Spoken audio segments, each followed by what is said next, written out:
Mafia boss found his ex-wife begging on the street. What followed broke him. The wind cutting through the downtown streets of Riverton was bitter enough to freeze breath in the lungs, but Leon Romano barely felt it. He stepped out of the heavy glass doors of Valenti's, the most exclusive restaurant in the city, and buttoned his charcoal wool coat.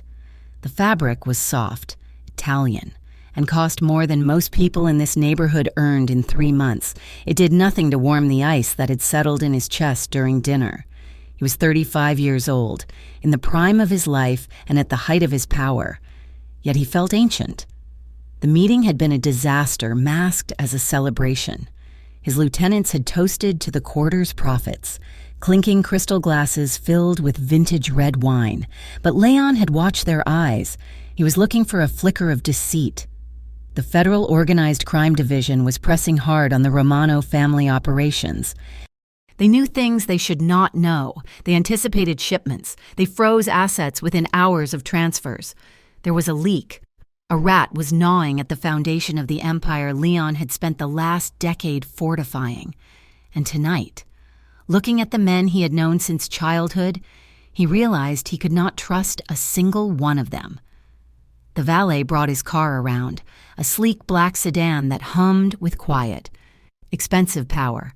The driver, a broad-shouldered man named Marcus who spoke only when spoken to, opened the back door. "Home," Leon said, his voice rougher than he intended. Marcus nodded and eased the car into the flow of evening traffic. Leon leaned his head back against the leather headrest and closed his eyes. The city lights of Riverton strobed across his face in rhythmic flashes of amber and white. He tried to clear his mind, but his thoughts drifted, as they often did in the quiet moments, to the past, to the silence of his penthouse, to the empty space on the other side of the bed that had remained cold for 3 years. He told himself he hated her. He had built a fortress of resentment around the memory of Maya Collins. She had vanished without a trace, without a note, without a single word of explanation.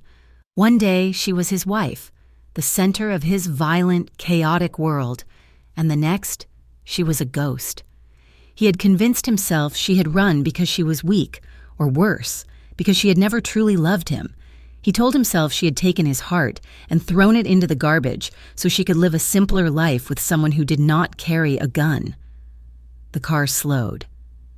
Leon opened his eyes.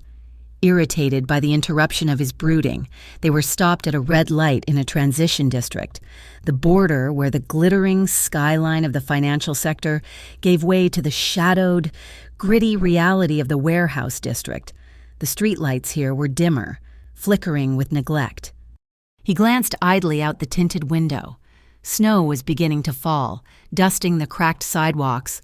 On the corner, illuminated by the harsh red glow of the traffic signal, a figure stood huddled against the brick wall of a closed pawn shop. It was a woman. She wore a coat that was 3 sizes too big, the gray wool stained and torn at the hem. A hood obscured her face, but her hands were visible. They were red and trembling, clutching a piece of cardboard with shaky handwriting. "Please help. Anything helps. God bless."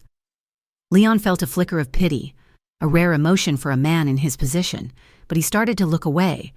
Then, the woman shifted her weight. She lifted her head slightly to look at the cars stopped at the light, hoping for a window to roll down. The street lamp above her buzzed and flared, casting a sudden pool of white light onto her face. Leon's heart stopped. The world outside the car vanished, the sound of the engine, the heater, his own breathing. It all ceased. The cheekbones were sharper than he remembered, hollowed out by hunger. The skin was pale, almost translucent. The hair, once a cascade of golden silk that smelled of vanilla and jasmine, was dull and matted, tucked messily under the hood. But the eyes, he would know those eyes in the dark, in hell, in the next life. They were large, expressive, and currently filled with a desolate, crushing hopelessness. Maya, it was impossible. His mind rejected the image. Maya was in Europe. She was in California. She was with another man, living in a suburban house with a white fence, spending the money he assumed she had stolen or hidden. She was not here. She was not standing on a street corner in Riverton in the middle of winter, begging for loose change. "Stop the car," Leon commanded. His voice was a whisper, but it carried the weight of a scream. The light turned green. Marcus began to ease his foot onto the gas. "Stop the car!" Leon roared, his hand slamming against the leather partition. Marcus slammed on the brakes, the tires chirping against the asphalt, before the vehicle had even come to a complete halt. Leon was shoving the door open. The biting cold assaulted him instantly, a physical shock that matched the chaos in his mind. He stepped onto the slush-covered road. Horns blared from the cars behind them, angry drivers shouting obscenities, but Leon heard none of it. He only saw her. He walked toward the sidewalk, his expensive dress shoes crunching on the ice. He moved like a man walking toward his own execution, terrified of the truth, yet unable to turn away. The woman on the corner noticed the commotion. She saw the black luxury car stopped in the middle of the lane. She saw the tall, imposing figure in the charcoal coat walking straight toward her with predatory focus. Instinct took over. She flinched, pulling the cardboard sign against her chest like a shield, and dipped her head, trying to make herself invisible. Leon stopped 3 feet away from her. The smell of the street, exhaust, damp garbage, and old snow was overwhelming. "Maya," he said, the name hung in the freezing air. Heavy and broken, the woman went rigid, her breath hitched, creating a small cloud of steam. Slowly, agonizingly, she lifted her head. When her gaze locked with his, the air left her lungs completely. Leon stared at her, his brain struggling to reconcile the memory of the woman he had married with the broken creature standing before him. He took in the details he had missed from the car, the dirt smudged on her cheek, the way her lips were chapped and bleeding, the utter terror in her eyes. Maya instinctively stepped back, her boots scuffing against the brick wall. There was nowhere to go. She looked like a trapped animal. "Leon," she whispered. Her voice was rasping, unused, as if she had not spoken to another human being in days. He felt as though someone had reached into his chest and squeezed his heart until it burst. He took a step closer, his hand reaching into his pocket, not for a weapon, but for his wallet. He didn't know what he was doing. He just wanted to fix it. He wanted to erase the image of her holding that cardboard sign. Maya took another step back, stumbling over her own feet. She shook her head violently. "No," she said, her voice rising in panic. "No, go away." Leon froze. Her rejection was a slap to the face. He was the one who had been abandoned. He was the one who had spent 3 years wondering why he wasn't enough. And here she was, in rags, telling him to leave. "Maya," he said, his voice hardening, edging toward the tone he used with his men. "Look at you. I said go away," she cried out, clutching her worn backpack tighter. "I do not want your money. I do not want anything from you." She turned, intending to run, though she looked too weak to make it half a block. The anger hit him then. It was a hot, molten surge that burned through the shock. How dare she? How dare she leave him, destroy him, and then end up like this? It was an insult to the life they had built. It was an insult to him. He lunged forward and grabbed her wrist. He did not squeeze. He was careful, even in his fury, aware of how fragile she felt beneath the layers of dirty wool. But his grip was iron. He was not letting her go. Not again. "Let me go," she gasped, pulling weakly against him. "What happened to you?" Leon demanded. He ignored her struggle, pulling her a step closer so he could look down into her face. "Why are you here? Why are you doing this? I had no choice," she stammered, tears beginning to spill over her lashes, cutting clean tracks through the grime on her cheeks. "You had no choice?" Leon repeated, his laugh devoid of humor. "You left. You walked out of our home in the middle of the night without a word. You vanished.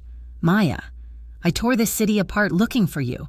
I thought you were dead. I wished you were dead so it would hurt less." "Please, Leon," she begged, her voice cracking. "You do not understand. Just let me go. Pretend you never saw me. Pretend I never saw you," he hissed. He looked at the cardboard sign still clutched in her other hand. "You are begging for pennies on a street corner. Maya, you were the wife of Leon Romano. You had everything, you had the world, and you threw it away for this." "I did not throw it away," she shouted, a flash of her old fire sparking in her eyes. "I did it to save you." The words hung between them, confusing him. To save him, it made no sense. It was another lie, another riddle from a woman who had become a stranger. The traffic around them was getting louder. People were staring. A few pedestrians had stopped, watching the well-dressed man confront the homeless woman. Leon realized the scene they were causing. He realized how exposed they were. He looked at her wrist, still held in his hand. He could feel the bone. She was starving.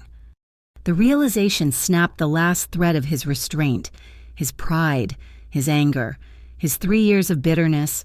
None of it mattered as much as the terrifying fact that she was freezing and starving in front of him. He turned toward the car. Marcus was standing by the open door, watching warily, hand hovering near his jacket pocket in case a threat emerged. "Get in the car," Leon ordered, looking back at Maya. "No," she said, digging her heels in. "I cannot go with you. It is not safe. I am not asking." Leon growled. He signaled to Marcus. The driver moved instantly, crossing the distance in 3 long strides. "Help her into the car," Leon commanded. "Gently. If you bruise her, I will break your hand." Maya tried to pull away, but she was exhausted, her reserves of energy completely depleted by the cold and the shock. Marcus took her other arm, his touch respectful but firm, guiding her toward the open back door of the sedan. "You can yell at me later," Leon said, his voice dropping to a low rumble close to her ear. "You can curse my name. You can tell me you hate me, but you are not sleeping on the street tonight. Not while I have breath in my body. Defeated." Maya slumped. She allowed herself to be guided into the warmth of the car. The smell of the interior, rich leather and Leon's cologne, a scent of cedar and spice that she had dreamed about for 1,000 nights, hit her like a physical blow. It was the smell of safety. It was the smell of home. And it terrified her. Leon slid in beside her and pulled the door shut, sealing out the noise of the city. "Drive," he said to Marcus. The car pulled away from the curb, gliding smoothly back into the traffic. Inside the cabin, the silence was suffocating. Maya sat pressed as far against the door as she could manage, her arms wrapped tightly around her midsection. She refused to look at him. She was ashamed. She knew what she looked like. She knew the contrast between his tailored suit and her filth was stark. She felt small, dirty, and utterly broken. Leon sat on the opposite side, his body rigid. He removed his gloves slowly, his eyes never leaving her. Now that they were under the soft interior lights of the car, he could see the damage more clearly. There was a bruise fading on her jawline, yellow and green. Her knuckles were raw, but it was her thinness that haunted him. Her clothes hung on her frame like they were draped over a skeleton. Rage boiled in his gut. Who had done this? Who had touched her? Who had let her fall this far? And why? The treacherous voice in his head whispered, did she let herself fall this far rather than call him? He wanted to scream. He wanted to wrap her in his coat. He wanted to shake the answers out of her. "How long?" he asked. His voice was steady, but tight. Maya stared at her knees. 3 months on the street, she whispered. Before that, I was moving around. 3 years. Maya, he said. You have been gone 3 years. Where were you? She stayed silent. Leon clenched his jaw. He looked at the partition separating them from the driver, ensuring the glass was up. Are you hungry? He asked. She nodded slightly, a jerky motion. We are going to the penthouse, he stated. Maya's head snapped up. No, Leon, please, I cannot go back there. Why? He demanded, his eyes narrowing. Is there someone waiting for you? Is that it? No, she said quickly. Then what? He leaned forward, closing the distance between them. His intensity filled the small space. Did you leave me for someone else? Maya, is that why you ran? Did you find a lover who promised you a better life and then dumped you on a corner when the money ran out? The accusation hung in the air, cruel and sharp. Maya looked at him, her eyes wide with shock. She saw the pain behind his anger. He truly believed she had betrayed him. He believed she had left him for another man.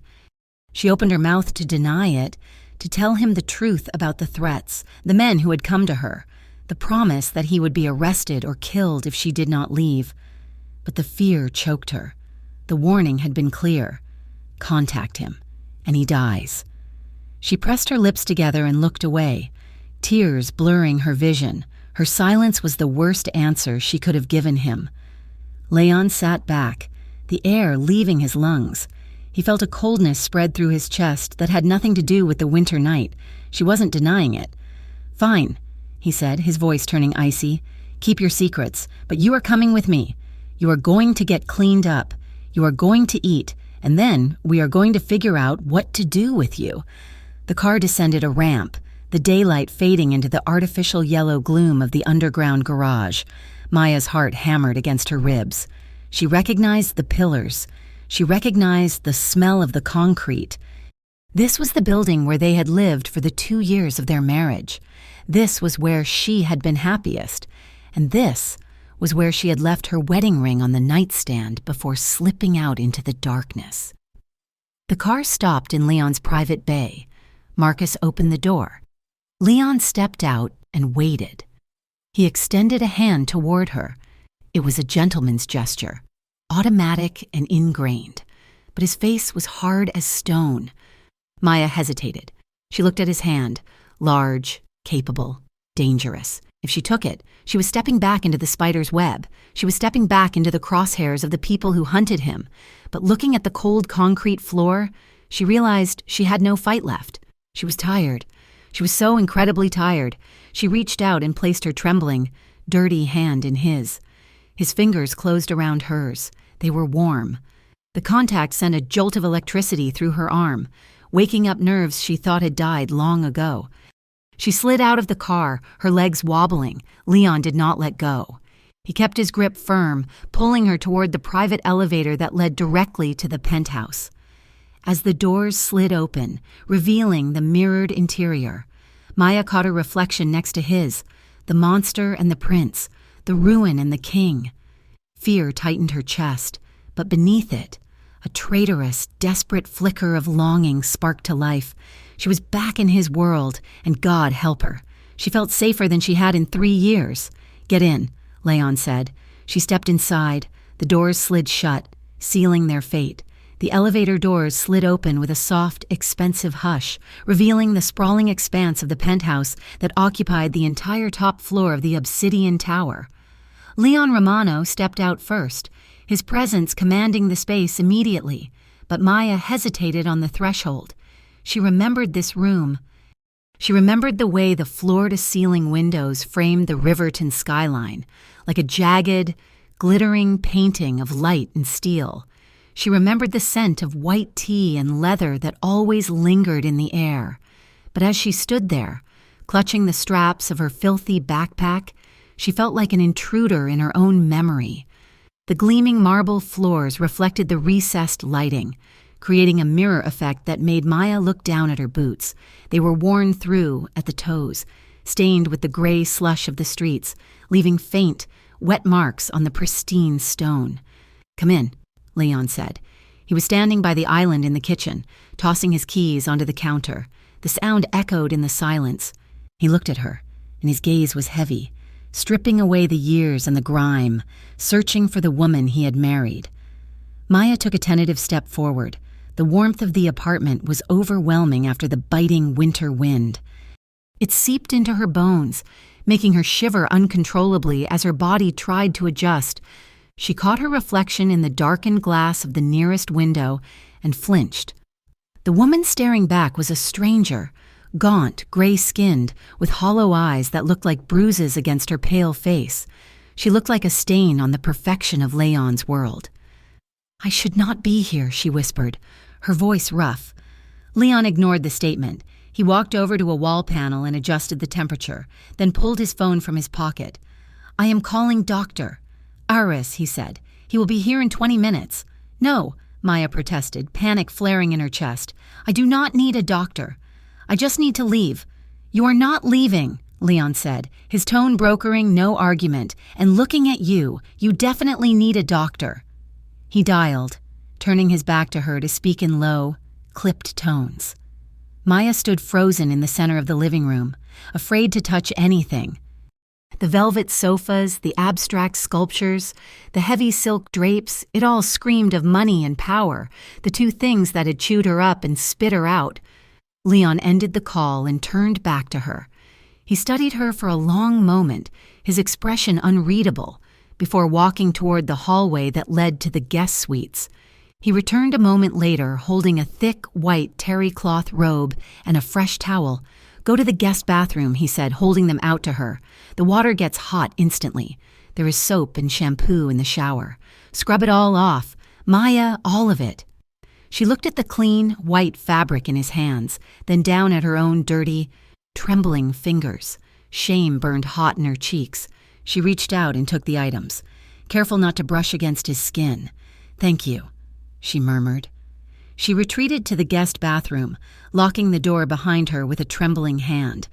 The room was a sanctuary of marble and chrome. She turned on the tap, and steam began to fill the air almost immediately. Maya peeled off the layers of oversized, filthy clothes she had been living in for months. When she finally stood naked before the large vanity mirror, a sob caught in her throat. Her ribs pressed against her skin like the bars of a cage. Her hip bones were sharp protrusions. There were fading yellow bruises on her upper arms where a shopkeeper had grabbed her last week, and older, darker marks on her ribs from the nights she had not been fast enough to hide. She looked broken. She turned away from the reflection and stepped into the shower. The hot water hit her skin like a physical blow, stinging the raw patches. But the heat was so glorious, so necessary, that she slumped against the tile wall and let it beat down on her. The soap lathered rich and fragrant, smelling of sandalwood. She scrubbed at her skin until it turned red, trying to wash away the smell of the streets, the fear, and the shame. As the dirt swirled down the drain, the emotional dam broke. Maya slid down the wall until she was curled in a ball on the shower floor, the water cascading over her, and she wept. She cried silently, her mouth open in a scream that made no sound, mourning the life she had lost and the woman she used to be. In the living room, Leon paced. He moved with the restless energy of a caged tiger. He had poured himself a glass of scotch, but had not taken a sip. He walked to the window and looked out at the city. His city, but all he could see was the image of Maya shivering on that corner. How had this happened? He remembered their honeymoon in Como, the way the sunlight had caught in her hair as she laughed on the deck of the boat. He remembered the nights in this very apartment, her legs tangled with his in the sheets, her voice whispering that she would love him until the stars burned out. And then she had left. The anger that had sustained him for 3 years was still there, a hard knot in his chest, but it was cracking. Every time he thought of her gaunt face, the anger dissolved into a sickening mixture of guilt and terror. If he had been better, if he had been more attentive, would he have seen the signs? She said she had no choice. What did that mean? He heard the faint sound of the shower running, and for a moment, he closed his eyes, tortured by the proximity. She was here. She was hurting. And he did not know if he wanted to punish her for leaving or burn the world down for hurting her. The doorbell rang. It was Dr. Aris, a gray-haired man who had stitched up more Romano soldiers than the local emergency room. He carried a leather medical bag and a discreet expression. "Where is the patient?" Aris asked. "In the shower," Leon said. "She will be out in a minute." Leon went to his own bedroom. He opened his closet, rows of tailored suits staring back at him. He bypassed them and opened a drawer, pulling out a plain black t-shirt and a pair of gray sweatpants. He hesitated, holding the soft cotton. These were his. She used to steal his shirts on Sunday mornings, walking around the kitchen with bare feet, making espresso. He gripped the fabric tight, fighting the memory, then turned and walked back to the living room just as the bathroom door opened. Maya emerged wrapped in the white robe, a towel turbaned around her head. Her face was scrubbed clean, pink from the heat, but the color only highlighted the dark circles under her eyes. She looked younger, more vulnerable, and heartbreakingly beautiful. "The doctor is here," Leon said, his voice devoid of emotion. Maya stiffened but nodded. The examination was quick and professional. Leon stood in the corner, arms crossed, watching like a sentinel. Doctor. Aris checked her vitals, examined the bruises with gentle fingers, and shone a light in her eyes. Malnutrition, certainly, Aris said, packing his stethoscope away. Mild dehydration. The bruising is superficial, mostly healing. She is exhausted. Leon, her body has been in survival mode for a long time. She needs rest, high-calorie food introduced slowly, and safety. He wrote a prescription for vitamins and handed it to Leon. Keep her warm. Feed her. If she develops a fever, call me. Thank you, doctor, Leon said. When the door clicked shut behind the doctor, the silence returned, heavier than before. Leon held out the clothes he had retrieved. Put these on. I threw your other things in the trash chute. Maya took the t-shirt and sweatpants. Thank you, she whispered. She retreated to the bathroom again and emerged 5 minutes later. The sweatpants were rolled at the waist, and the black t-shirt hung off her shoulder. Falling to her mid-thigh, her hair was damp, combing out in dark, wet waves that clung to her neck. Leon looked at her, and his breath caught in his throat. For a second, the last 3 years evaporated. She looked exactly like she had on those lazy Sunday mornings, soft and attainable. A sudden, violent rush of desire hit him, a need to cross the room, bury his hands in her damp hair, and pull her against him to prove she was real. He looked away sharply, focusing on the marble countertop. Sit down, he ordered, gesturing to the dining table. I made food. He had not cooked in years, usually relying on takeout or chefs, but tonight he had needed to do something with his hands. A simple plate of pasta with olive oil, garlic, and parmesan sat on the table. It was not fancy, but the smell filled the room. Maya sat. She picked up the fork, her hand trembling slightly. She took a small bite. The flavor exploded on her tongue, salt, fat, garlic. Her stomach cramped initially, then roared to life. She tried to eat slowly, tried to be dignified, but the hunger was a primal beast that had been starved for too long. She took another bite, then another. Faster this time. Leon sat across from her, a glass of water in front of him. He did not eat. He just watched. He watched the way she closed her eyes when she swallowed. He watched the desperate speed of her fork, and as he watched, the guilt tightened around his throat like a garrote. He was the head of the Romano family. He controlled unions, shipping docks, and half the politicians in the state. He had millions of dollars in offshore accounts, and his wife, his ex-wife, had been starving. Slow down, he said quietly. You will make yourself sick. Maya paused, her fork halfway to her mouth. She lowered it, shame flooding her face again. I'm sorry, she said. Stop apologizing. Leon snapped. It was not anger at her. It was anger at the situation. But she flinched anyway. He took a breath, forcing his voice to level out. Talk to me, Maya. The doctor said you have been in survival mode. Why? What happened the night you left? Maya set the fork down. She stared at the half-empty plate. I told you, she said, her voice barely audible. I had to leave. That is not an answer, Leon said, leaning forward. His eyes bored into hers. You vanished 3 years ago, the same week the FOCD was preparing a RICO case against me. The timing was convenient. Do you not think? She looked up, eyes wide. You think I was working with them? I do not know what to think, Leon admitted, his voice hard. I know you left. I know the case fell apart because the key witness disappeared, and I know I found you on the street. Connect the dots for me. It was not the FOCD. Maya said, it was someone else. Who? I cannot say. Why? Leon slammed his hand on the table. The sound cracked through the room like a gunshot. Maya jumped, her hands shaking violently now. Because they said they would kill you, she cried out. They said if I stayed, you would be distracted. You would be vulnerable. They said the only way to save you was to remove myself from the equation. Who told you that? Leon demanded. She shook her head, tears spilling over again. I cannot. Please. Leon, do not ask me. Her hands were vibrating against the placemat. She looked like she was about to shatter. Leon's anger deflated as quickly as it had risen. He looked at her trembling hands, hands he used to hold, hands that used to smooth the worry lines from his forehead. He moved.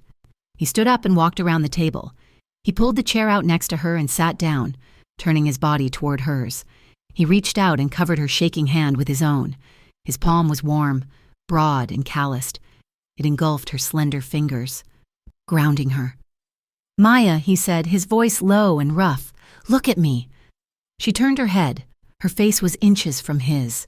He could see the gold flecks in her tear-filled eyes. He could smell the sandalwood soap on her skin, mixing with the clean scent of the cotton shirt. Breath hitched in her chest. The air between them suddenly grew thick, charged with a tension that was not about fear or anger, but something ancient and magnetic. Leon looked at her lips. They were parted slightly, her breath coming in shallow gasps. She looked at him with a mixture of terror and absolute adoration. For a moment, neither of them moved. The world narrowed down to the space between their faces. Leon's thumb moved of its own accord, tracing the delicate bones on the back of her hand, a gentle, rhythmic stroke that sent shivers racing up Maya's arm. She leaned in, just a fraction of an inch, a subconscious surrender. The movement snapped Leon back to reality. He remembered where she had been. He remembered the secrets she was still keeping. He remembered that she had left him. He pulled his hand away as if he had been burned. "Eat your food," he muttered, standing up abruptly. Maya sat frozen, her hand cold where he had touched it. Her cheeks flushed with a sudden, hot embarrassment. She felt the rejection deep in her chest, but beneath it, she felt the terrifying pull of a longing she had tried to starve out of existence. The guest bedroom was quiet and dark, the heavy curtains blocking out the city lights. Maya lay in the center of the massive bed, the high thread count sheets feeling like silk against her skin. It was too soft. It was too quiet. She fell asleep from sheer exhaustion, but her mind did not rest. She was back in the alley. The snow was gray and slushy. A man with no face was towering over her. He wore a dark coat. He had a heavy ring on his finger. "Go back to him and he dies," the voice hissed. It sounded like metal grinding on bone. "We will take everything. We will cut him into pieces and mail them to you." A fist connected with her ribs. Pain exploded, white and hot. She tried to scream, but her mouth was full of blood. "No," she gasped, thrashing against the sheets. "No, please." She woke up with a strangled cry. Sitting bolt upright in the bed, her heart was hammering against her ribs like a trapped bird. She was sweating, the t-shirt clinging to her back. The darkness of the room felt suffocating, filled with invisible threats. The door flew open. Maya! Leon was there instantly. He had been awake, sitting in the living room, keeping watch. He crossed the room in 3 strides and sat on the edge of the bed. Maya was hyperventilating, her eyes unseeing in the gloom, her hands clawing at her throat. "Hey," Leon said, his voice urgent but soft. "Hey, look at me. You are safe. You are here." He reached out and grabbed her shoulders. His grip was firm, anchoring her to the present. Maya blinked. The nightmare receding slowly. She saw his face, illuminated by the hallway light, the sharp jaw, the dark eyes filled with concern. "Leon," she whispered, her voice trembling. "I am here," he said. "I am right here." A sob broke from her throat, and she collapsed forward. She didn't think. She just moved. She buried her face in his chest, her arms wrapping around his torso, clinging to him as if he were the only solid thing in a dissolving world. Leon froze for a split second. Then his arms came around her. He held her tight. One hand splayed across her back, the other cradling the back of her head, his fingers tangling in her damp hair. "Shh," he soothed, rocking her slightly. "I have you. Nobody is going to touch you. I promise." Maya pressed closer, listening to the steady, powerful thud of his heart beneath the cotton of his shirt. It was the rhythm she had fallen asleep to for 2 years. It was the sound of safety. The fear began to ebb away, replaced by something warmer, heavier. She became aware of the heat of his body. She became aware of his scent, cedar, spice, and man.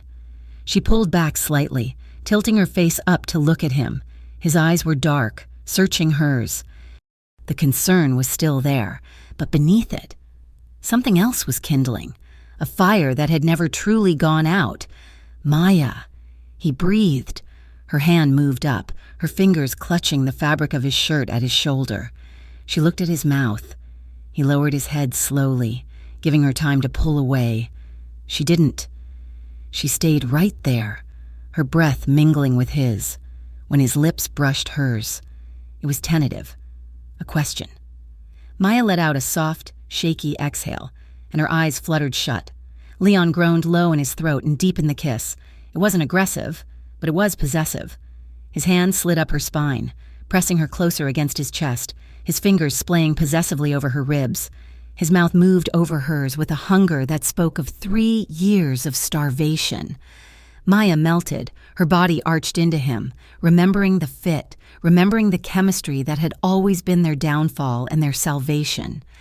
She opened to him, tasting him, feeling the rough stubble of his jaw against her soft skin. For a moment, there was no pain, no cartel, no secrets. There was just Leon. His hand moved to her waist, sliding under the hem of the t-shirt, his thumb brushing the bare skin of her hip. The sensation was electric, but it snapped the spell. The reality of her situation, the secrets she was keeping, the danger she was bringing into his house, it all came rushing back. She wasn't the wife he remembered. She was a liability. She broke the kiss, gasping, and pulled back, her hands pushed against his chest. "I can't," she whispered, her voice shaking. Leon stopped instantly.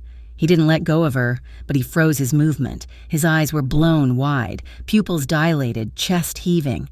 "I can't do this," she said, tears welling up again. "Not yet. It is too much." Leon stared at her, the desire warring with the protective instinct. He took a deep, ragged breath and nodded. He slowly removed his hands from her, leaving her skin feeling cold and empty. "Okay," he said, his voice rough. "Okay." He stood up from the bed, putting distance between them. He looked at her one last time, his expression a mix of burning need and agonizing concern. "Try to sleep," he said. He turned and walked out of the room, closing the door softly behind him, leaving Maya alone in the dark with the ghost of his touch burning on her skin. The morning sun that filtered into the penthouse was pale and cold, offering little warmth against the floor-to-ceiling glass. Maya sat on one of the velvet bar stools in the kitchen, her hands wrapped around a ceramic mug of tea. She wore the same oversized clothes Leon had given her the night before, feeling small within the vast, silent luxury of his home. The elevator chimed, a soft, pleasant sound that made her shoulders jump. Leon looked up from the tablet he was reading at the head of the dining table. He was dressed in a crisp white shirt and dark trousers, his gun holster empty but resting on the table next to his coffee. "It is just Dante," Leon said, his voice calm. "He knows you are here." Maya nodded, but she shrank into herself slightly. Dante Russo was Leon's right hand, his shadow. In the years she had been married to Leon, Dante had been a constant presence, smiling, efficient, and lethal. The elevator doors slid open and Dante stepped out. He was brushing snow off the shoulders of his cashmere coat, looking every bit the polished executive of the underworld. "Boss, I got the report on the shipments from the South Dock." Dante started, his eyes fixed on Leon. Then he turned, and his gaze landed on Maya. For a fraction of a second, the mask slipped. Dante stopped mid-stride. His eyes widened, flashing with a complex mix of emotions that Maya could not quite parse in her exhausted state. There was shock, certainly. But beneath it, there was a flicker of something sharper, fear, annoyance. It was gone as quickly as it had appeared, smoothed over by a practiced smile that did not quite reach his eyes. "Maya," Dante said, his voice smooth as oiled leather, "it has been a long time. You look... Well, it was a lie. She knew she looked like a wreck. "Hello, Dante," she whispered. Leon stood up, walking over to join his lieutenant. He placed a hand on Dante's shoulder, a gesture of brotherhood that made Maya's stomach twist. She knew things Leon did not. She knew that loyalty in this world was often just a matter of price. "She is staying," Leon said, his tone leaving no room for questions. "I want security tripled on the building.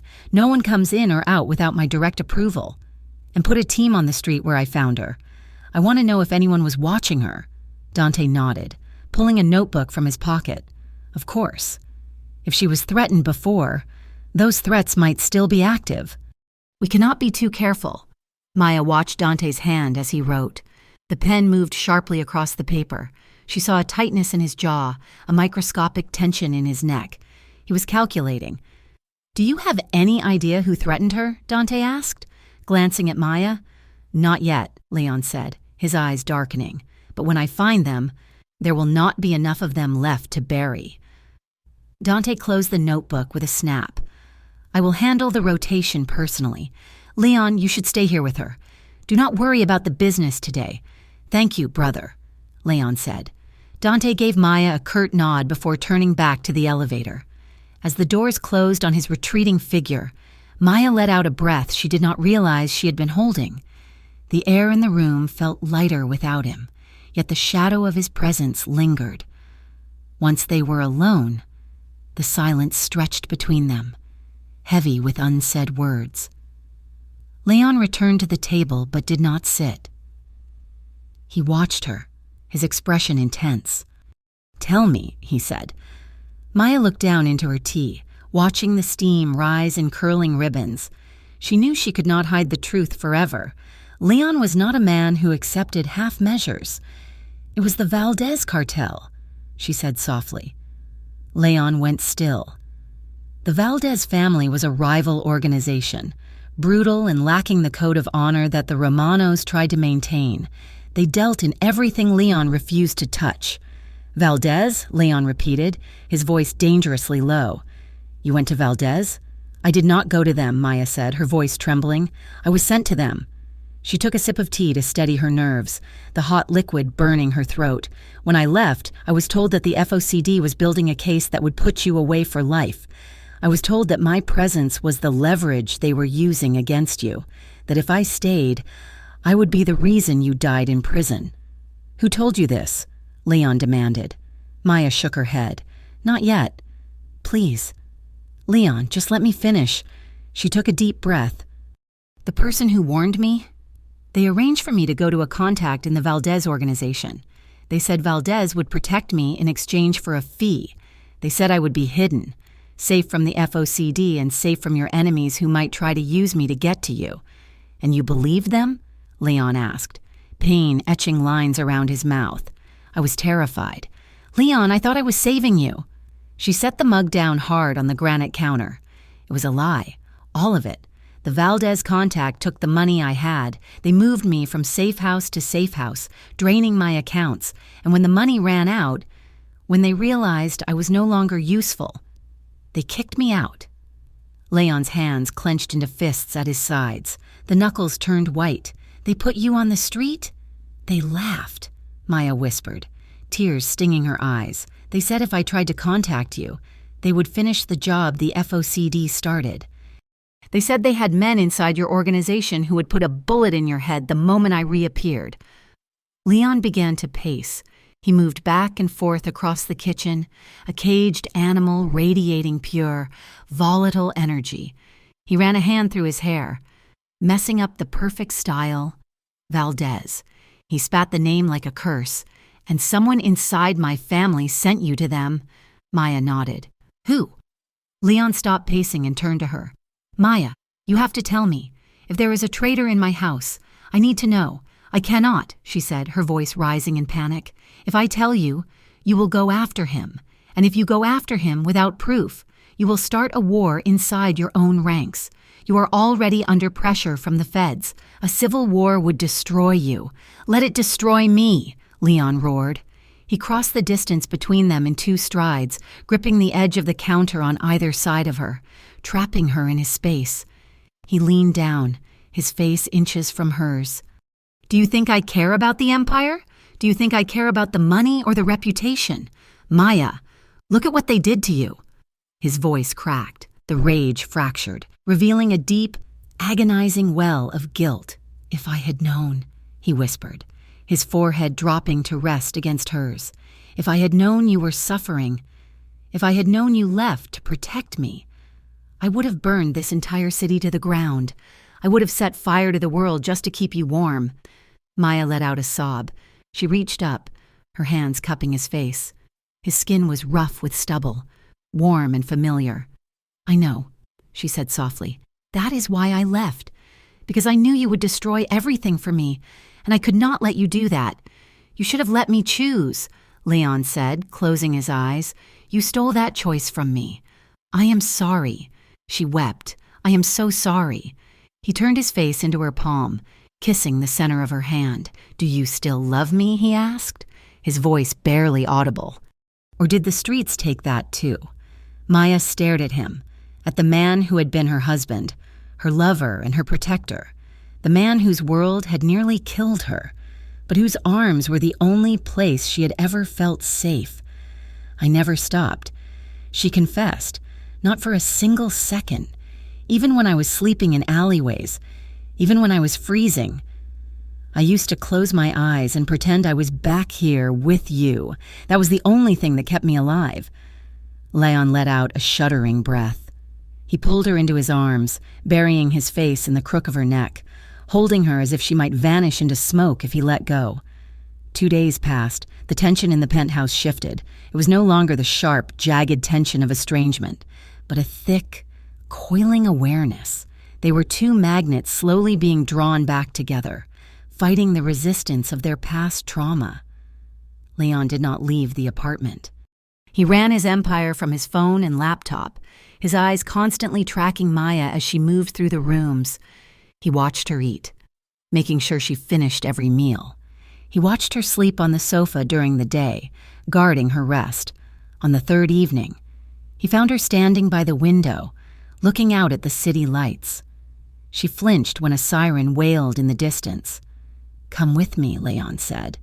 He led her down the hall to a room she had rarely entered, his private training gym.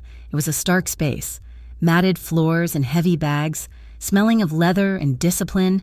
"What are we doing?" Maya asked, wrapping her cardigan tighter around herself. "I am going to teach you," Leon said. "Teach me what?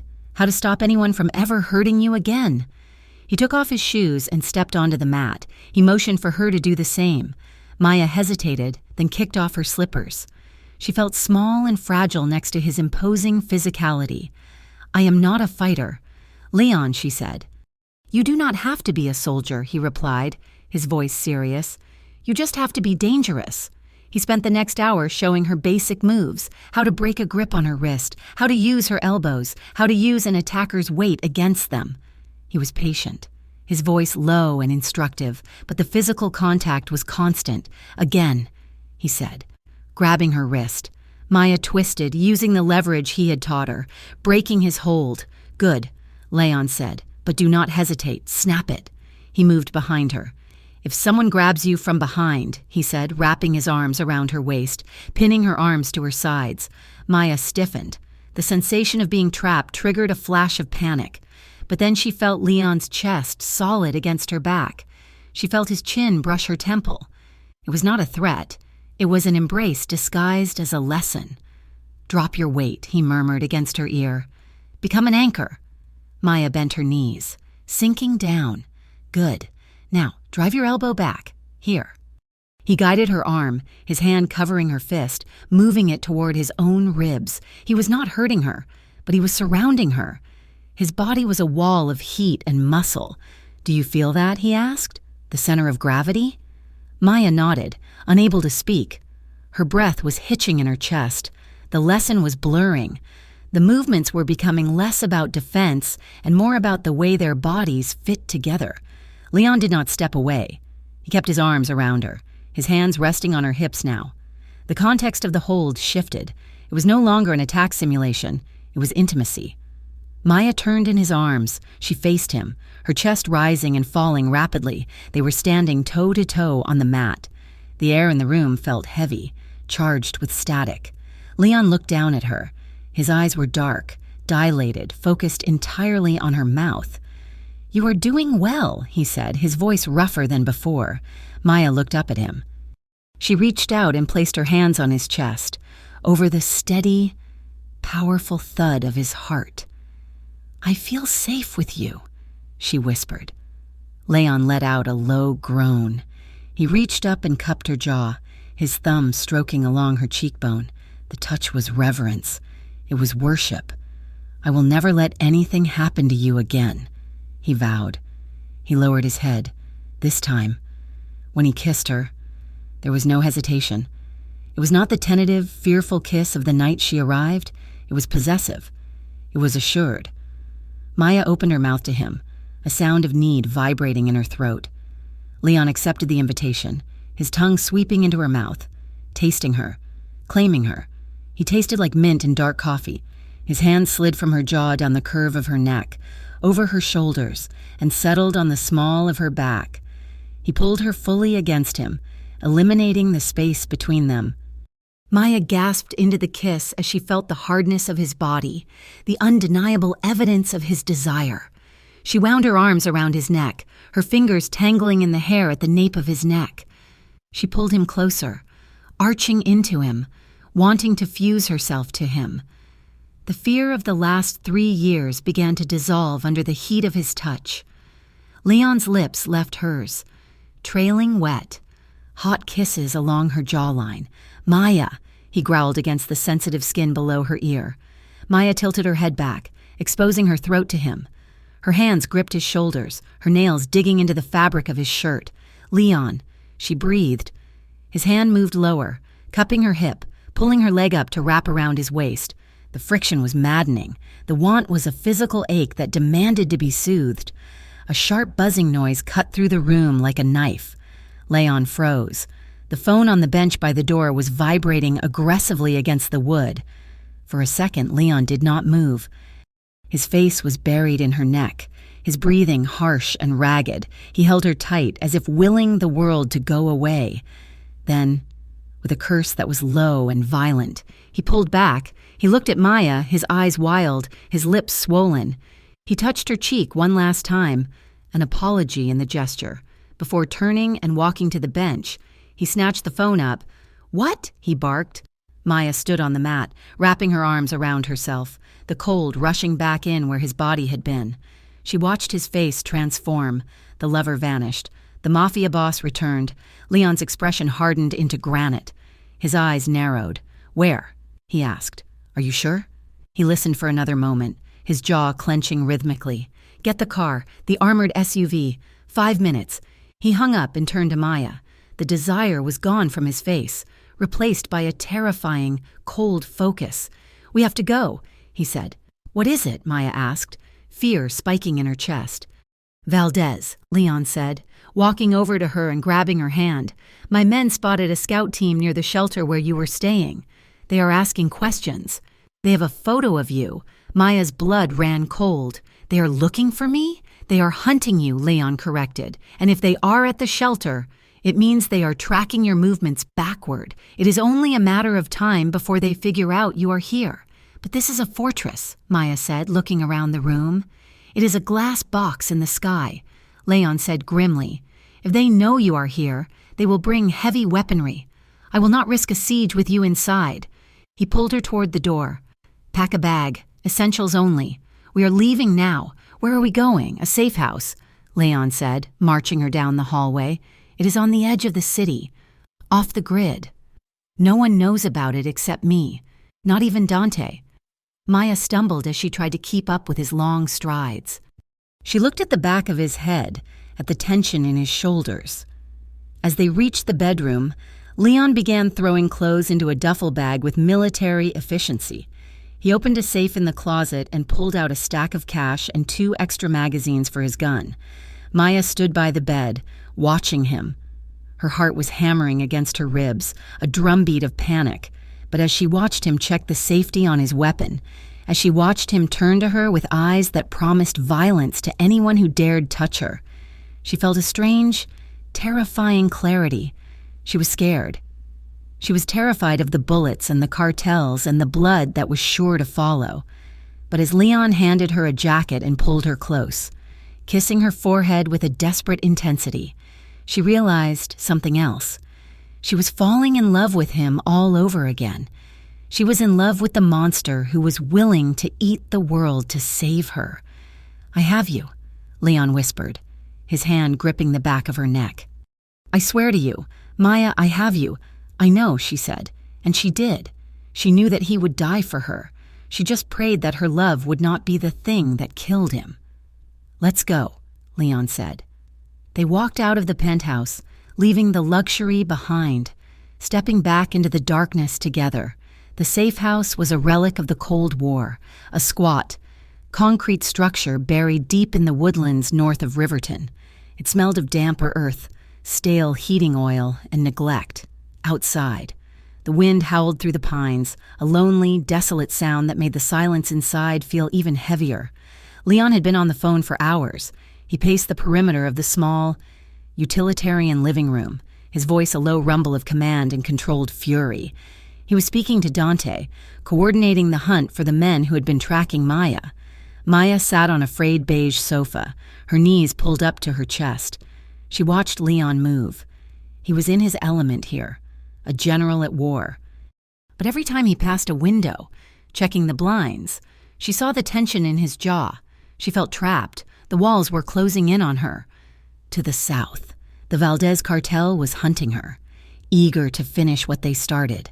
And right here, inside these walls, she was tethered to the very life that had destroyed her. She stood up, unable to sit still any longer. The air in the room was stifling. "I need to do something," she murmured, though Leon was too engrossed in his call to hear her. She walked over to the makeshift command center Leon had set up on the dining table. It was covered in maps, burner phones, and stacks of files he had swept into a bag before they fled the penthouse. Maya idly traced the edge of a manila folder. She needed to understand. She needed to know the shape of the beast that was chasing them. She opened the top file. It was boring financial data at first. Laundered revenue streams, dock schedules, union payoffs, but underneath that was a notebook. It was a black, leather-bound journal that Leon used to track personnel issues. Maya flipped it open. Her eyes scanned the pages, reading Leon's sharp, angular handwriting. Then, a loose sheet of yellow legal paper slipped out. She picked it up. The handwriting was different here. Elegant, looping, almost calligraphic. It was a report on internal liabilities. Her eyes snagged on a phrase in the second paragraph. When the limb is infected, one must sever it to save the body. Sentiment is a weakness we cannot afford. The room seemed to tilt. Maya's breath caught in her throat. She knew that phrase. She knew that handwriting. 3 years ago, a rainy Tuesday night, a knock at the door of the penthouse while Leon was at a sit-down. A man standing in the hallway, rain dripping from his trench coat. He had looked at her with sad, sympathetic eyes and handed her an envelope of cash and a burner phone. "Leon is drowning." "Maya," the man had said. "The feds have him. If you stay, you become the weight that sinks him. You have to sever the limb to save the body." Maya stared at the yellow paper. The loop of the L, the sharp cross of the T. It was Dante. Her hands began to shake, the paper rattling like a dry leaf. Dante Russo, Leon's brother in Everything But Blood. The man Leon trusted with his life. The man who had smiled at her in the penthouse yesterday. He was the one. He had come to her that night. He had convinced her that Leon wanted her to leave, that her departure was the only way to keep Leon out of prison. He had given her the contact number for the safe exit, a number that had led her straight into the arms of the Valdez cartel. He had sold her. He had cleared the board. Maya looked up. Leon was standing by the window, phone pressed to his ear. "Yeah, Dante." Leon said into the receiver, "Keep looking. I want names by midnight." A wave of nausea rolled over Maya. Leon was talking to the architect of their destruction. He was asking the wolf to guard the sheep. "Leon," she said. Her voice was barely a whisper. Leon didn't hear her. "I appreciate it. Brother, I know you are stretching resources. Just get it done." "Leon," Maya screamed. Leon spun around, the phone slipping slightly in his grip. He saw her face, pale as a sheet, eyes wide with horror, holding the yellow paper like it was a weapon. "I have to go," Leon said into the phone, his voice clipping. He hung up and tossed the phone onto the sofa. He crossed the room in 3 long strides. "What is it?" he asked, reaching for her. "What is wrong?" Maya took a step back, holding the paper up. It was him. She choked out. "Who?" Dante? Leon frowned, confusion crinkling the corners of his eyes. What are you talking about? Maya slammed the paper onto the table. Read it. That handwriting, that phrase. Sever the limb to save the body. Leon looked down at the note. That is Dante's handwriting. It is a report on the union strikes from last month. So what? He said that to me, Maya cried, her voice cracking. The night I left, he came to the penthouse. Leon, he told me the feds were closing in. He told me I was the liability. He used those exact words. Leon went still. The color drained from his face. Dante came to see you? He asked, his voice very quiet. Yes, Maya was shaking violently now. He told me he had arranged a way out. He gave me the contact for the people who turned out to be Valdez. He told me if I ever contacted you, the feds would swoop in and you would die in prison. Leon stared at her. His mind was racing, trying to find a defense, trying to find a logical explanation that didn't involve his right-hand man ripping his life apart. Dante told me you left a note, Leon whispered. He said he found it on the pillow. He said you wrote that you couldn't handle the life anymore. I never wrote a note. Maya sobbed. I would never have left you like that. I thought I was saving you. Leon looked back down at the paper. The pieces slammed together with the force of a train wreck. The leaks, the failed shipments, the sudden rise of the Valdez family in territories that were supposed to be secure. And Maya, Dante had removed Maya because she was the one variable he couldn't control. She was the one person Leon listened to above him. A roar built up in Leon's chest, a sound of pure, animalistic betrayal. He swept his arm across the table, sending the lamp, the files, and the maps crashing to the floor. I will kill him, Leon snarled. I will tear him apart with my bare hands. He turned toward the door, his hand going to his gun. No. Maya lunged forward, grabbing his arm. You cannot just go. That's what he wants. He has the Valdez cartel waiting for you. Leon stopped, his chest heaving. He looked down at her, his eyes wild. He did this to you, Leon said, his voice trembling with rage. He put you on that street. He let you starve, and I thanked him for it. I called him brother while you were sleeping in the dirt. Why didn't you come for me? Maya screamed. The question burst out of her, raw and bleeding, the anger she had been suppressing, the hurt of the last 3 years, finally exploded. If you loved me, why didn't you look? Why did you believe him? Why did you believe I would just walk away after everything we promised each other? I did look, Leon shouted back, his voice echoing off the concrete walls. I tore the city apart for 6 months. But Dante, he fed me false leads. He told me you were seen in Paris. He told me you were seen in New York with a banker.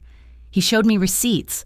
Maya, he forged credit card hits. You should have known, Maya cried, tears streaming down her face. You should have known me better than that. I thought you finally realized who I was, Leon yelled. I am a criminal, Maya. I am a monster. I thought you finally woke up and decided you deserved better. I let you go because I thought you wanted to be free of me. I didn't want to be free. I wanted us. Maya shoved him. It was a weak shove against his solid frame, but it carried the weight of 1,000 lonely nights. I was beaten.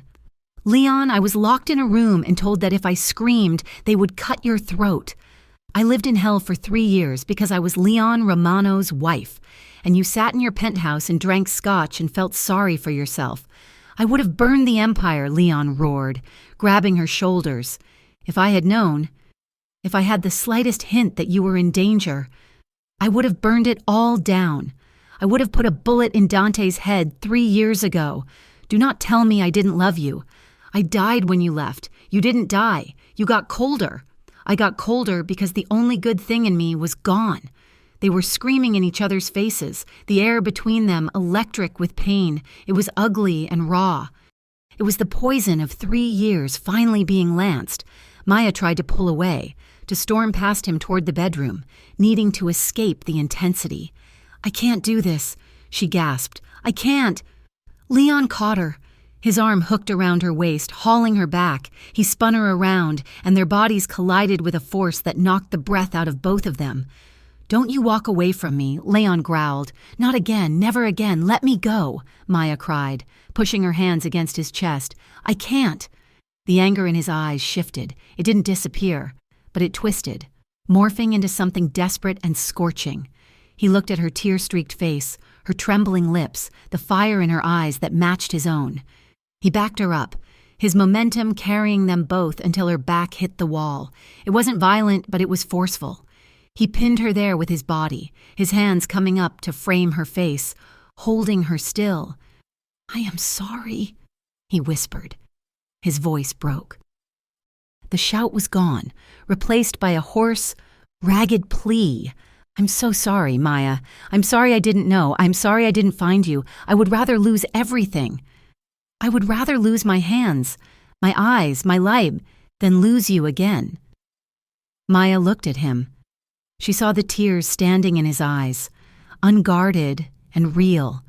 She felt the trembling in his hands as they held her face. The fight went out of her, the anger drained away, leaving only the gaping, aching need that she had been trying to ignore since she got into his car.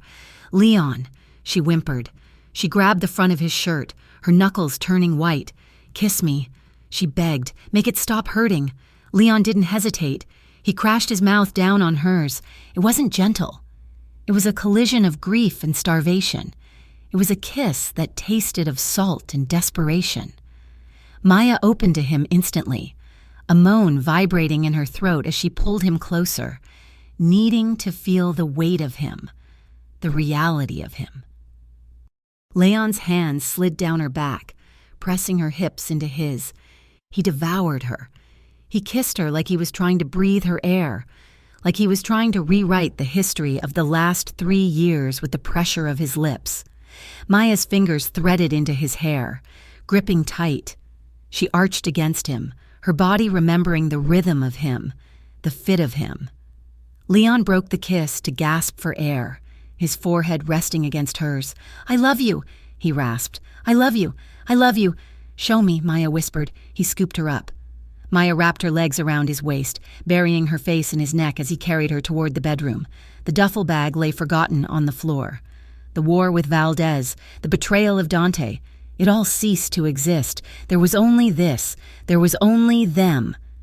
He kicked the bedroom door shut and carried her to the narrow, unmade bed. He lowered her down, following her, his body covering hers like a shield. His hands were everywhere, frantic, then suddenly, agonizingly gentle. He paused when his fingers brushed the hem of her shirt. He looked at her, a question in his dark eyes. Maya nodded. He peeled the shirt over her head. He stopped when he saw the bruises on her ribs, the yellow and purple marks left by the life she had been forced to live. Leon's face crumpled. He lowered his head, pressing his lips to the worst of the marks. It was a benediction, a silent promise of retribution against anyone who had touched her. Maya let out a shuddering breath, her hands moving over his shoulders, feeling the tension in his muscles. She needed him to be close. She needed the skin-to-skin contact to prove that the nightmare was over. When he finally settled over her, skin against skin, it felt like coming home after a long, brutal war. There was no finesse, no practiced seduction. It was raw clinging. It was the desperate entanglement of 2 people who had been drowning and had finally found a raft. Maya dug her fingers into his back, anchoring him. Leon buried his face in the crook of her neck, murmuring her name over and over, like a prayer. Every touch was heavy with emotion, every movement a reclamation. He treated her body like it was sacred, terrified of breaking her, yet unable to keep deeper distances. They moved together in the dim light of the safe house, shedding the anger, shedding the betrayal, shedding the years of silence. It was a purging. It was a desperate affirmation that they were alive, and they were together.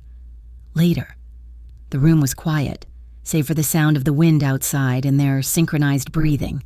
The single lamp on the bedside table cast long, soft shadows across the room.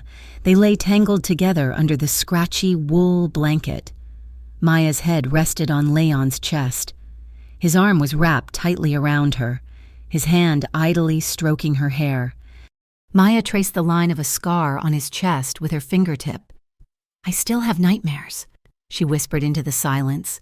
Leon's hand paused in her hair, then resumed its gentle rhythm. "I know," he said softly. "I heard you last night. I see the man who threatened me." She admitted. "I see his face. But sometimes I see you. I see you turning your back on me. That one hurts more." Leon tightened his grip on her. "I'm never turning my back on you again," he vowed. "I'm terrified." "Maya." "You?" "Terrified." He let out a dry, humorless chuckle. "I am terrified that my world is going to eat you alive. I am terrified that I cannot wash the blood off my hands fast enough to hold you without staining you." Maya lifted her head, resting her chin on his chest so she could look him in the eye. "We are already stained. Leon, both of us." She reached up and touched his face, her thumb brushing his lower lip. "But we are together, and we know the truth now." Leon turned his head, kissing her palm. "Dante has to go," he said. His voice was calm now, devoid of the earlier shouting, but it was the cold, deadly calm of a judgment past. "He has to answer for what he did," Maya agreed. "And the Valdez cartel, they have to be stopped. They are trafficking women. Leon, I saw things. I saw girls who didn't have someone to come looking for them." Leon's eyes darkened. "We will take them down," he said. "Not just for us, but to burn the rot out." "How?" Maya asked. "Dante knows everything. He knows your safe houses, your accounts, your strategies. He's probably tracking this location right now."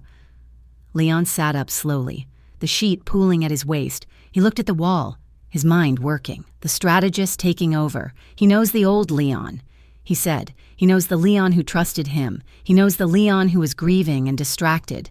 He looked down at Maya, and a grim smile touched his lips. "He does not know this Leon. He does not know what I am capable of when I have you back." He reached for his phone on the nightstand. "We are going to give him exactly what he wants," Leon said.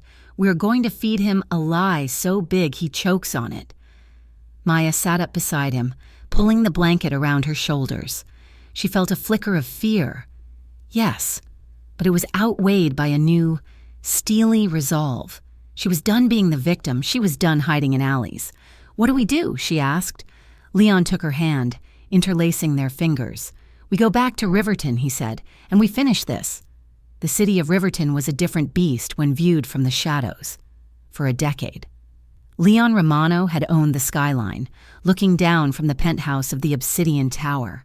Now, wearing a nondescript utility jacket and a baseball cap pulled low, he moved through the grimy alleyways of the meatpacking district like a ghost. He had left Maya at the safe house 2 hours ago. Leaving her had felt like tearing a limb from his own body. She had stood in the doorway, wrapped in a thick blanket, her eyes wide and filled with a terrifying mixture of trust and fear. He had left her with Nico, a 60-year-old former enforcer who was as loyal as a dog and twice as mean. Nico would die before he let anyone through that door. Leon needed that assurance, because what he was doing tonight required absolute focus. He slipped through the rear service entrance of the Velvet Room, a low-level club that smelled of stale beer and bad decisions. He knew Dante favored this place for off-the-books meetings because the music was loud enough to scramble listening devices, and the owner owed the Romanos $50,000. Leon moved to the ventilation access he had used years ago when he was just a soldier making his bones. He climbed a rusted ladder, settling into a crawl space that looked down through a grate into the private office below. Dante was there. Seeing him made Leon's stomach turn. Dante sat on a leather sofa, looking relaxed, a crystal tumbler of scotch in his hand. Across from him sat 2 men. One was Hector Salamanca, a lieutenant in the Valdez cartel. The other was a man in a cheap suit Leon recognized, a lawyer named Millers who handled plea deals for the Federal Organized Crime Division. The sight of them together was a physical blow. The Romano family, the Valdez cartel, and the feds. It was an unholy trinity. Leon adjusted his position, pressing his ear toward the grate. The bass from the club thrummed in the floor, but the office was soundproofed enough for voices to carry. "We need a timeline," the lawyer said, his voice nasally and impatient. "The FOCD is getting restless. They want the head of the snake." "You will get him," Dante said, swirling his drink. "Leon is panicked. He's running blind. I have him chasing shadows in the north woods. And the girl? Salamanca asked. His voice was thick, accented. My boss wants the girl. She knows too much about our operations. Plus, she cost us a lot of money when she ran. You will get her, too, Dante promised. He took a sip of scotch, the very picture of casual betrayal. Once I hand Leon over to the feds, I will give you the location of the girl. You can do whatever you want with her. Just make sure she never testifies. Leon's hands clenched into fists so tight his fingernails broke the skin of his palms. He stared down through the grate, imagining the feel of his hands around Dante's throat. Dante was not just selling him out. He was trading Maya like cattle to the butchers who had tormented her. The lawyer nodded. And in exchange, you get full immunity and control of the remaining Romano assets in the shipping sector. Clean slate, Dante said, raising his glass in a toast. The king is dead. Long live the king. Leon pulled back from the grate, his breath coming in shallow. Silent rasps. He had heard enough. The rage that filled him was cold, absolute, and deadly, but he could not act yet. Killing Dante now would leave the Valdez network intact and the feds still hunting him. He needed to destroy them all at once. At the safe house. The silence was deafening. Maya paced the living room, her fingers twisting the hem of her sweater. Nico sat in the corner armchair. Cleaning a shotgun with methodical slowness. You're going to wear a hole in the rug. Mrs. Romano, Nico rumbled. Maya stopped. Do not call me that. Old habits. Nico shrugged. The boss said you are to rest. I cannot rest, Maya snapped. She looked at the laptop sitting on the dining table. It was encrypted, locked down. But she had watched Leon type in his passwords for years. She knew the cipher he used. It was the date of their first date, followed by the street number of his childhood home. Nico, she said, walking over to the table. I need to see the files. Nico frowned. Boss said no. The boss is out there risking his life because we do not have the full picture, Maya argued. She opened the laptop. Leon brought the hard drives from the office. There are files here on Dante's side businesses. If we can find what he is moving for Valdez, we have leverage. Nico hesitated, looking at the door, then back at Maya. Her jaw was set, her eyes fierce. She did not look like the broken woman who had arrived 2 days ago. She looked like a woman preparing for war. Make it quick, Nico grumbled. Maya sat down and began to type. Her fingers flew across the keys. She bypassed the surface-level ledgers and dug into the hidden subdirectories, the ones Dante thought he had buried deep enough. She found a folder labeled Logistics South River. She opened the manifest. It was a shipment scheduled for tomorrow night. The cargo was listed as industrial textiles, but the weight distribution was wrong. And there was a secondary note attached to the file, an encrypted memo from Valdez to Dante. Maya decrypted it. The text appeared on the screen. Stark and horrifying. 30 units, female. Ages 18 to 25. Origin, Eastern Europe. Destination, Valdez Distribution Hub. Maya put a hand over her mouth, nausea rolling in her gut. It was not drugs. It was not guns. Dante was moving women. She stared at the screen, tears pricking her eyes. She remembered the fear of the last 3 years, the constant threat of being owned, being used. She remembered the girls she had seen in the Valdez safe houses, girls who had vanished in the night. This was what Dante was building his new empire on. She grabbed the phone Leon had left for emergencies. Nico stood up, alarmed. Who are you calling? Leon, Maya said, her voice shaking with fury. I know how to bring them down. The Midnight Motel was a relic of the 1950s. Peeling paint and a flickering neon sign that buzzed like an angry hornet. Room 12 was cramped, smelling of lemon polish and stale cigarettes. Detective Lila Hart stood by the window, peering through the blinds. She was a sharp-featured woman in her 40s, known for being the only cop in the organized crime task force who couldn't be bought. She wore a leather jacket and an expression of deep skepticism. You are asking for a lot, Romano, Lila said, turning to face the room. Leon sat on the edge of the bed. Maya sat next to him, her knee pressed firmly against his. Her hand rested on his thigh, her fingers occasionally squeezing his muscle as if to reassure herself he was real.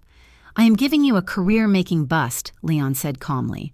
You get Dante Russo, you get Hector Salamanca and the Valdez leadership, and you get a human trafficking ring before it leaves the city. And in exchange, Lila asked. Immunity for Maya, Leon said, and protection. Real protection. Not the leaky sieve the FOCD offers. I want her relocated with a new identity if this goes south. And for you? Leon looked at Maya.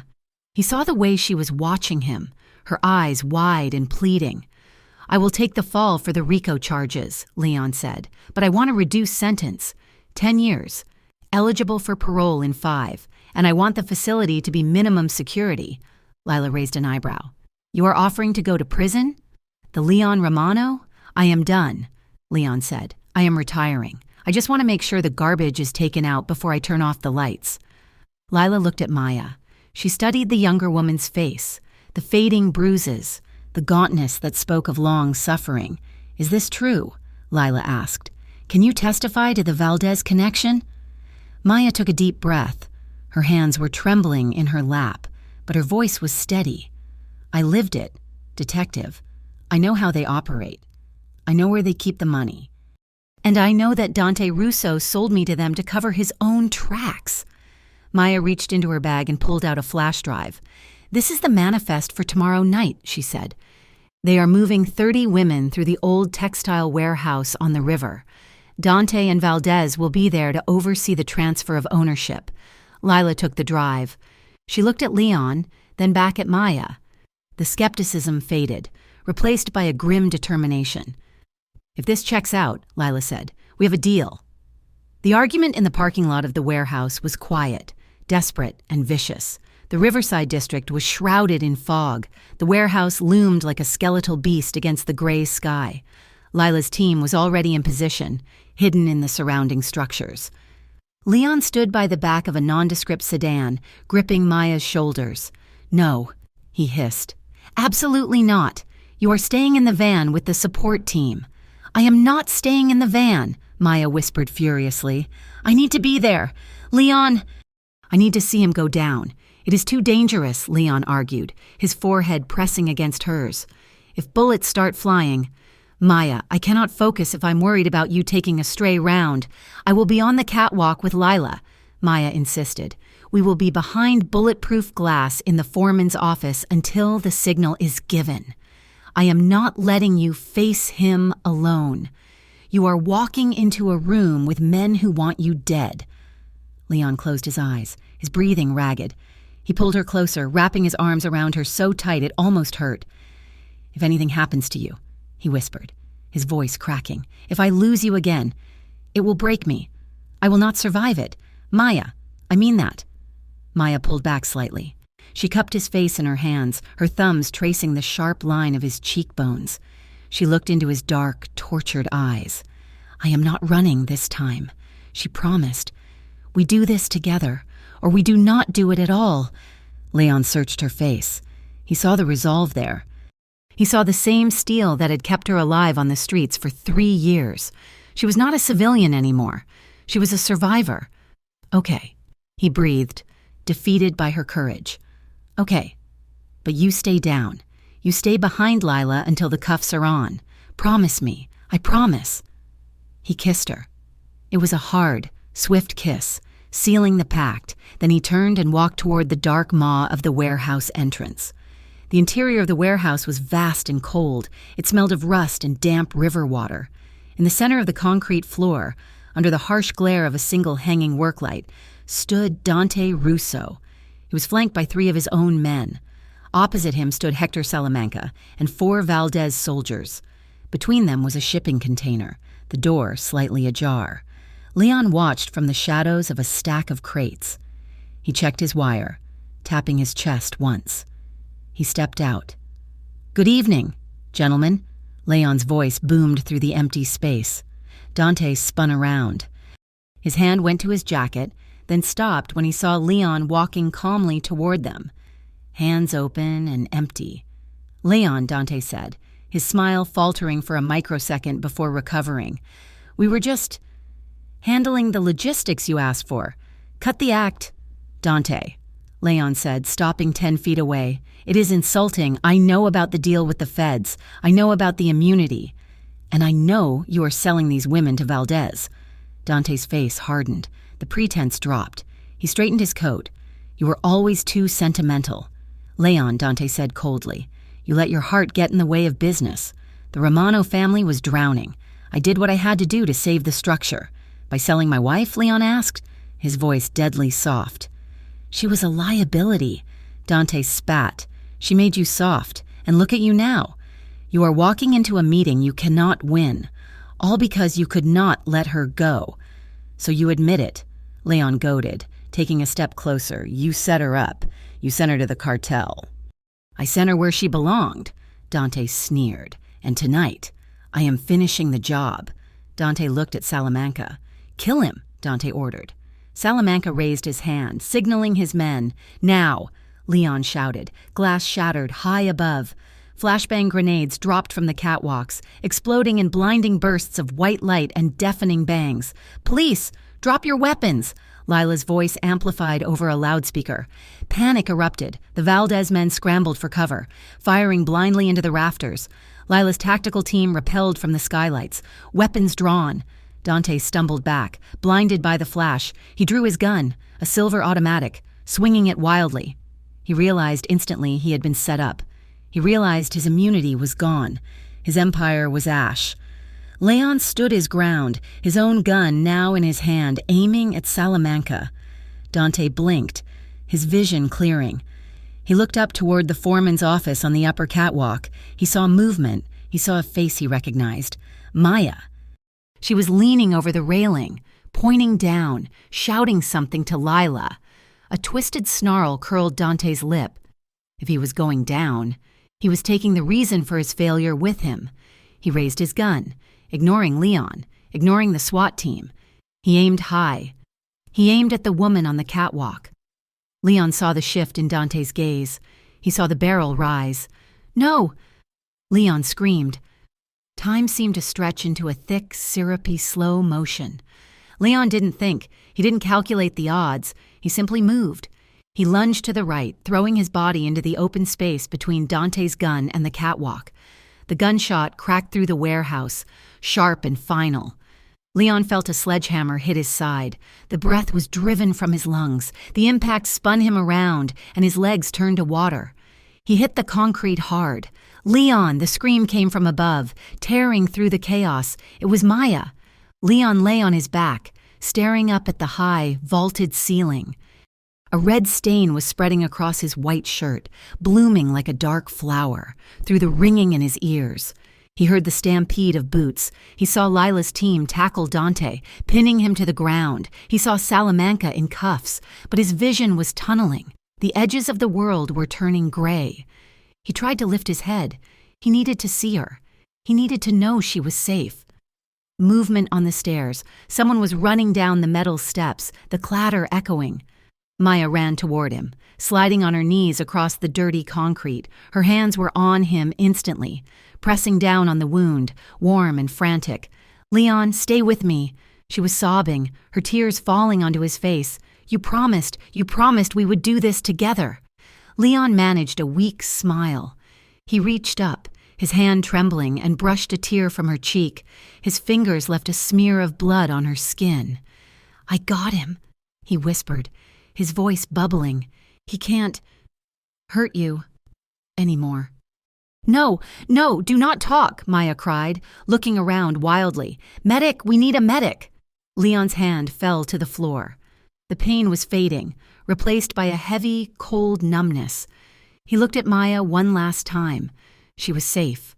The monster was in chains. He had kept his vow. His eyes drifted shut.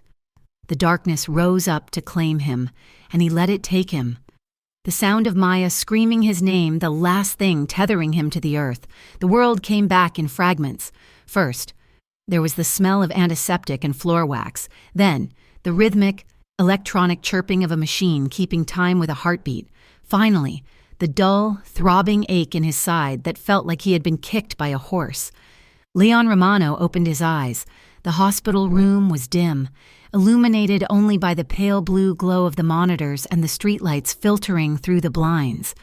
He blinked, his mouth tasting of cotton and metal. He tried to move his hand and realized he was anchored. He looked down. Maya was asleep in the uncomfortable vinyl chair pulled right up to the bedside rail. Her head rested on the mattress near his hip. Her hair was messy, fanned out over the white sheets like dark ink. But it was her hand that held him. Her fingers were wrapped tight around his, gripping him even in her sleep, as if she were the only thing keeping him from drifting away. Leon watched her for a long moment. He saw the puffiness around her eyes, the dried tear tracks on her cheeks. He saw the exhaustion etched into the line of her jaw. He squeezed her fingers. It was a weak gesture, his strength sapped by blood loss and surgery. But it was enough. Maya jerked awake. She sat up instantly, her eyes wide and panicked, scanning his face. When she saw his eyes were open, the breath rushed out of her in a broken sob. "Leon," she whispered. "Hey," he rasped. His voice sounded like gravel. Maya leaned over him, her hands hovering over his chest, afraid to touch him and cause pain.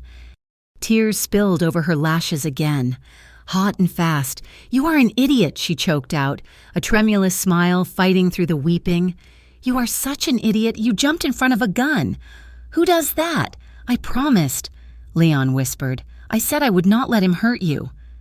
Maya let out a wet, shaky laugh. She pressed her forehead against his, closing her eyes. Her skin was cool against his feverish brow. "Thank you." She breathed against his skin. "Thank you for choosing me. Thank you for staying." "I am not going anywhere," Leon said. "Not without you." The door opened softly.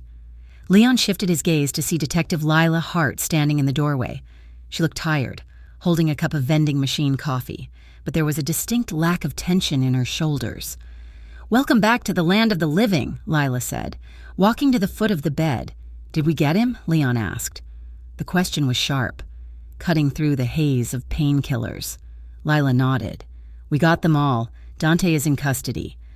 He's singing like a canary trying to save his own neck, but the recording from the warehouse is damning. We have him on conspiracy, trafficking, attempted murder, and federal racketeering. Valdez and Salamanca are in holding, and the feds are already dismantling their distribution network based on the files Maya decrypted." Leon let out a long breath, his head falling back against the pillow. "It is over." "Not quite," Lila said gently. The air in the room shifted. Maya sat up straight, her hand tightening on Leon's. Lila looked at Leon with a mixture of respect and professional duty. "The deal is on the table. Leon, the prosecutor, agreed to the terms, but only if you testify. You have to get on the stand and lay it all out. The structure of the Romano family, the payoffs, the history, you have to burn it down publicly."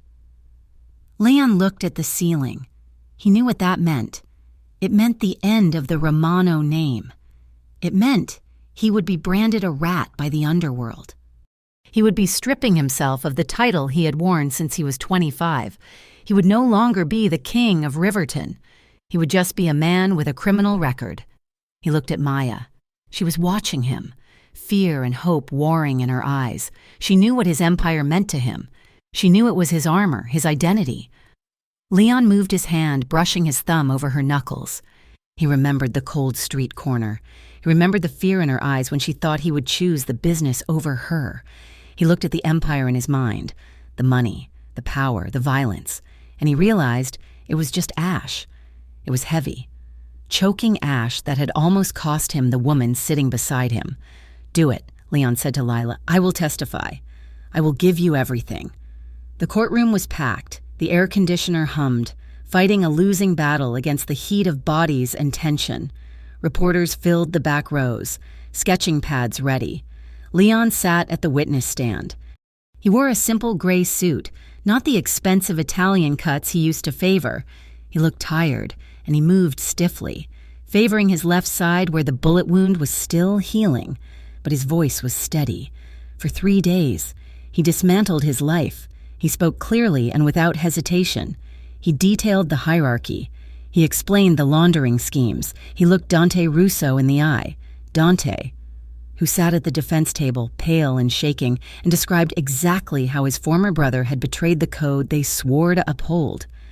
"I built an organization based on loyalty," Leon told the jury. "But it was a lie. It was a machine that chewed people up, and when it tried to chew up my wife, I decided to break the machine. When it was Maya's turn, the courtroom went silent. She stood at the podium for her victim impact statement. She did not look at Dante. She looked at Leon. She spoke of the fear. She spoke of the nights spent sleeping in doorways, terrified to close her eyes. She spoke of the girls she had seen in the Valdez warehouses, girls who did not have a husband coming to save them. "Leon Romano is not a hero in the traditional sense," Maya said, her voice ringing clear. "He's done terrible things, but he is the only man who is willing to destroy his own power to save a life. He saved me, and in doing so, he saved himself." The gavel came down 2 weeks later. The judge, a stern woman with glasses perched on her nose, read the sentence. Because of his extensive cooperation, the dismantling of 2 major crime syndicates, and the recovery of 30 trafficking victims, the state was lenient. 7 years, the judge announced, eligible for parole in 4 with good behavior. It was a prison sentence, but it felt like a lifeline. The bailiffs moved in to take Leon into custody. The courtroom erupted in noise, reporters shouting questions, family members weeping. Leon stood up. He did not look at the guards. He looked at Maya, who was standing in the front row. She stepped over the barrier. The bailiff started to move, but Lila Hart held up a hand. "Let them have a minute," she ordered. Maya ran to him. Leon caught her, ignoring the pain in his side. She slammed into his chest, her arms wrapping around his neck, burying her face in his shoulder. "4 years," she sobbed. "I can do 4 years. I will wait. I will wait forever." Leon cupped her face, tilting her head back. He looked at her like a man memorizing the sun before going into a cave. "You live your life," he commanded softly. "You build something good. And keep a light on for me. I promise." She cried. He kissed her. It was not a polite goodbye. It was a searing, desperate claim. He kissed her with everything he had, pouring all his regret and all his love into the contact. His hands tangled in her hair, pulling her closer, fusing their mouths together. For a moment, the courtroom, the judge, and the handcuffs waiting for him ceased to exist. There was only Maya when they broke apart, breathless and trembling. Leon rested his forehead against hers. "I love you," he whispered. "I love you," she answered. He pulled away. Turning to the bailiffs, he held his hands out, wrists together. As the steel cuffs clicked shut, he felt lighter than he had in years. The seasons marked the time. Winter turned to spring. Spring bled into the humid heat of summer. Leaves turned gold and fell, and snow blanketed the prison yard. Maya never missed a visitation day. She would arrive wearing sensible clothes, her hair tied back, looking healthier and stronger with each visit. They sat at a small metal table in the crowded visitation room, surrounded by other fractured families. They could not touch much, just hands clasped tightly on the tabletop. But they talked. They talked about the books Leon was reading in the prison library. They talked about the GED classes he was tutoring. Maya talked about her work. She had started volunteering at a shelter for women, using her own experience to help others navigate the bureaucracy of social services. "I helped a girl get her first apartment today," she told him one rainy November afternoon, her eyes shining. "She reminded me of me." Leon smiled, rubbing his thumb over the back of her hand. "You're doing good work, Maya. You are turning the pain into purpose." "So are you," she said. "The visits always ended the same way." The guard would call time. They would stand up, and for one brief, sanctioned moment, they were allowed a goodbye kiss. It was always chaste, scrutinized by the guards, but it carried the weight of the world. It was a promise renewed. It was fuel for the lonely nights that followed. The gate buzzed, a heavy mechanical sound that echoed in the morning air. The steel door slid open slowly. Leon stepped out. He carried a small duffel bag with the few personal effects he had been allowed to keep. He wore a pair of jeans and a plain white t-shirt that stretched across his chest. He was leaner now. the softness of the high life burned away by years of prison workouts and manual labor. His hair was slightly longer, touching his collar. He took a deep breath. The air tasted of diesel and rain, but mostly, it tasted of freedom. He looked down the long, empty road leading away from the facility. A car was parked on the shoulder, a modest gray sedan. Maya was standing next to it. She wore a tan trench coat against the chill of the early spring morning. Her hands were deep in her pockets. When she saw him, she went still. Leon dropped his bag. Maya moved. She didn't walk, she ran. She sprinted across the asphalt, her coat flying out behind her. Leon met her halfway. She launched herself at him, and he caught her, lifting her off her feet. He spun her around, burying his face in her neck, inhaling the scent of her, vanilla, rain, and home. "You are here." She wept into his shoulder. "You are really here." "I am here," Leon said, his voice thick with emotion. "I am done. I am home." He set her down but didn't let go. He held her face, looking at the lines that time had etched there, finding them beautiful. "Let's go home," he said. Their new apartment was nothing like the penthouse. It was a third-floor walk-up in a quiet, working-class neighborhood on the south side of Riverton. The floors creaked, and the view was of a brick alleyway. Not the glittering skyline, but it was warm. It was filled with plants Maya had nurtured. It smelled of dinner cooking on the stove. Leon worked as a site manager for a small construction firm. He came home with dust on his boots and calluses on his hands, tired in a way that felt honest. Maya ran the community outreach program at the shelter. They were not rich. They were not powerful. They were just people. On a Tuesday evening, 6 months after his release, the rain was drumming softly against the window pane. They had finished dinner and were sitting on the worn fabric sofa. The only light came from a few lamps casting a golden glow across the room. Leon pulled Maya onto his lap. She settled there easily, her head resting on his shoulder, her legs draped over his. He ran his hand slowly down the curve of her spine, feeling the tension melt out of her. "Happy?" he asked quietly. Maya lifted her head. She looked at him, really looked at him. She traced the silver at his temples. She traced the line of his jaw. "I have never been happier," she whispered. She moved her hand down to his side. Her fingers found the ridge of the scar tissue just above his hip bone, the puckered, raised skin where the bullet had entered. She traced the shape of it through his thin cotton shirt. Leon flinched slightly, not from pain, but from the intensity of the sensation. "Does it hurt?" she asked. "Only when it rains." He lied softly. He covered her hand with his, pressing her palm against the scar. "It reminds me," he said. "Reminds you of what?"